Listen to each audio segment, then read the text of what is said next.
नमस्कार मित्रांनो, मी अमोल जाधव. स्वागत आहे तुमचे CSC मराठी या यूट्यूब चॅनलवरती.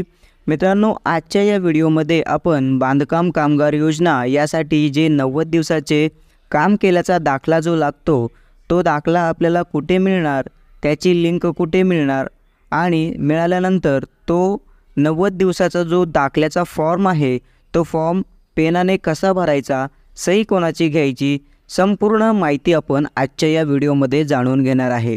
तुम्ही चॅनलवरती जर पहिल्यांदा आला असाल तर चॅनलला सबस्क्राईब करून ठेवा, जेणेकरून तुम्हाला आमचे नवनवीन व्हिडिओज आणि अपडेट सगळ्यात पहिल्यांदा भेटत राहतील.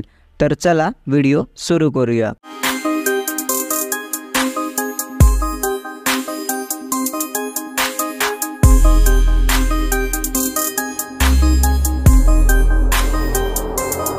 मित्रांनो, सगळ्यात पहिल्यांदा हा 90 दिवसांचं काम केल्याचा दाखला मिळवण्यासाठी मी डिस्क्रिप्शन बॉक्समध्ये याची लिंक दिलेली आहे. त्यावरती क्लिक करून तुम्हाला 90 दिवसाचे काम केल्याचा दाखल्याचा जो फॉर्मॅट आहे तो डाउनलोड करून घ्यायचा आहे. तर लिंक डिस्क्रिप्शन बॉक्समध्ये आहे. त्या लिंकवरती तुम्ही जेव्हा क्लिक कराल, लिंकवरती क्लिक केल्यानंतर तुम्हाला अशा प्रकारे हे डाउनलोड करण्यासाठीचा ऑप्शन येईल. तर तुम्हाला हे डाउनलोड करून घ्यायचे आहे. डाउनलोड झाल्यानंतर तुम्हाला ही PDF फाईल ओपन करायची आहे. यामध्ये तुम्ही बघू शकताय ग्रामपंचायत किंवा महानगरपालिका किंवा नगरपंचायत किंवा नगरपालिका किंवा नगरपरिषद यांच्यामार्फत बांधकाम कामगारास मागील वर्षात 90 दिवस किंवा अधिक दिवस काम केल्याचे प्रमाणपत्र हे आपल्याला डाउनलोड झालेले आहे. आता इथे सगळ्यात वरती तुम्ही पाहू शकताय जावक क्रमांक विचारलेला आहे आणि जावक दिनांक विचारलेला आहे. इथे तुम्हाला हे ब्लँक सोडायचं आहे.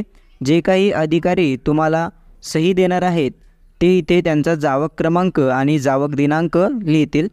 इथे तुम्हाला उजव्या साईडला पासपोर्ट साईज फोटो हे सांगलेलं आहे. तर या ठिकाणी तुम्हाला तुमचा जे काही बांधकाम कामगार आहे त्यांचा पासपोर्ट साईज आकाराचा फोटो इथे चिटकवून घ्यायचा आहे. आणि फोटोवरती जे सही देणार आहेत, जर कॉन्ट्रॅक्टदार सही देत असेल तर फोटोवरती देखील कॉन्ट्रॅक्टदाराची अर्धी सही फॉर्मवरती आणि अर्धी सही फोटोवरती घ्यायची आहे.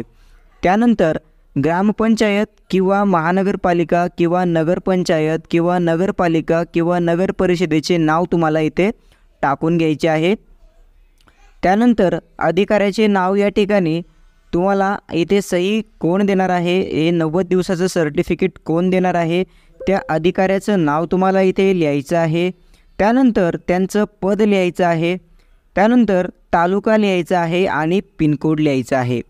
इथे एवढं लिहिल्यानंतर तुम्हाला इमारत व बांधकाम कामगार रोजगार विनियमन व सेवा शर्ती अधिनियम 1996 व महाराष्ट्र इमारत व इतर बांधकाम कामगार रोजगार विनियमन व सेवा शर्ती नियम 2007 अन्वये बांधकाम कामगार लाभार्थी म्हणून खाली नमूद बांधकाम कामगारास नाका बांधकाम कामगार म्हणून नोंदणी करण्यासाठी 90 दिवस काम केल्याचे प्रमाणपत्र देण्यात येत आहे, असे यात लिहिण्यात आलेले आहे. आता इथे तुम्हाला बांधकाम कामगाराचे नाव म्हणजेच जो कोणी अर्ज करणार आहे त्या अर्जदाराचे संपूर्ण नाव इथे आधार कार्डप्रमाणे टाकून घ्यायचं आहे. त्यानंतर कामगाराचा पत्ता विचारलेला आहे. तर या ठिकाणी जो काही कामगार आहे तो जिथे राहत आहे तेथे त्याचा पत्ता लिहून घ्यायचा आहे. तुमचं वय किती आहे हे तुम्हाला बघून इथे टाकून घ्यायचं आहे. त्यानंतर तुम्ही कोणत्या गावामध्ये, तालुक्यामध्ये व जिल्ह्यामध्ये राहताय हे तुम्हाला इथे पेनाने लिहून घ्यायचं आहे. त्यानंतर तुमचा जो पिनकोड आहे तो पिनकोड तुम्हाला या ठिकाणी टाकून घ्यायचा आहे. संपर्क क्रमांक या ठिकाणी तुमचा 10 अंकी मोबाईल नंबर इथे टाकून घ्यायचा आहे.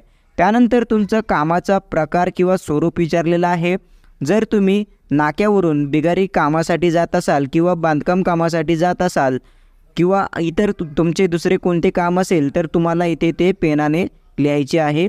त्यानंतर कामगाराचे सध्याच्या कामाचे ठिकाण व पत्ता, या ठिकाणी तुम्ही आता कुठे कामाला आहात, तुमचे काम कुठे सुरू आहे त्या ठिकाणचा पत्ता आणि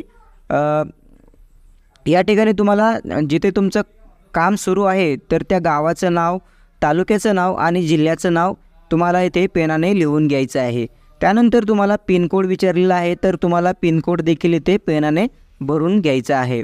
नमूद बांधकाम कामगाराची नियुक्ती म्हणजेच तुम्ही कधीपासून कामावरती रुजू झालेला आहात ती दिनांक तुम्हाला इथे लिहायची आहे आणि तुम्हाला दिवसाची किती पगार मिळते म्हणजेच दिवसाचं वेतन तुम्हाला किती मिळतं, 400 असेल, 500 असेल, 600 असेल, जे असेल ते तुम्हाला इथे लिहून घ्यायचं आहे.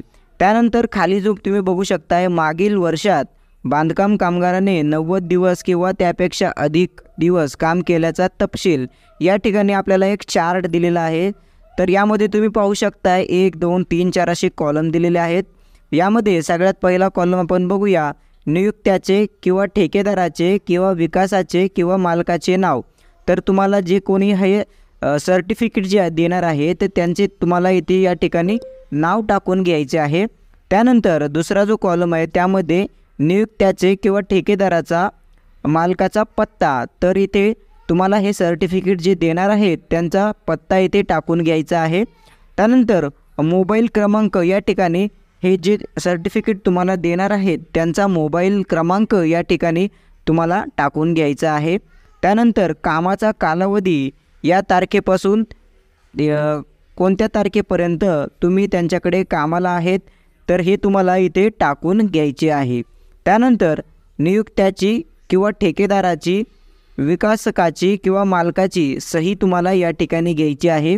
त्यानंतर प्राधिकृत अधिकाऱ्याची सही व शिक्का म्हणजेच तुम्हाला ठेकेदाराचे इथे सही शिक्का जो आहे तो घ्यायचा आहे. त्यानंतर तुम्हाला बांधकाम कामगार योजनेचा जो काही फॉर्म आहे त्या ठिकाणी तुम्हाला 90 दिवसाचे काम केल्याचा दाखला विचारेल. त्या ठिकाणी तुम्हाला हा संपूर्ण फॉर्म भरून घेतल्यानंतर याचा फोटो काढायचा आहे किंवा स्कॅन करायचा आहे आणि त्या फॉर्मसोबत तुम्हाला हा 90 दिवस काम केल्याचा दाखला अपलोड करून घ्यायचा आहे. तेव्हाच तुमचा फॉर्म पुढे जाणार आहे आणि जो काही लाभ आहे तो तुम्हाला भेटला जाणार आहे.